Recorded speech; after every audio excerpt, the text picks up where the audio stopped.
जय जवान जय किसान मित्रों, અમે જે લાઇટ પ્રોનું છંટકાવ કર્યું હતું તેને આજ 5 થી 6 દિવસ થઈ ગયા છે। એના પછીનો આ વિડીયો છે આજનો। તમે જોઈ શકો છો વિડીયોમાં કેવું રિઝલ્ટ મળ્યું છે। અમને તો જોરદાર મળ્યું છે। તમે પણ એ લાવો અને લાઇટ પ્રો એકવાર જરૂરથી સ્પ્રે કરો અને જોરદાર રિઝલ્ટ મળે છે। જોઈ શકો આપ તમે કેટલા મજબૂત રીતે પાંદડા અને કેટલો સારો વિકાસ થાય છે જુઓ।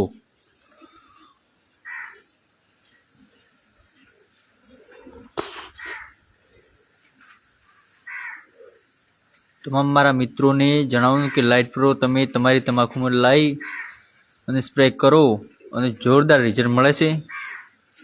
એકવાર જરૂરથી વાપરજો। તમે જોઈ શકો પૂરી અમારી તમાકુ। જય જવાન જય કિસાન જય માતાજી। મિત્રો વિડીયો લાઈક કરો, શેર કરો અને ફોલો કરો અને 5 જણાને શેર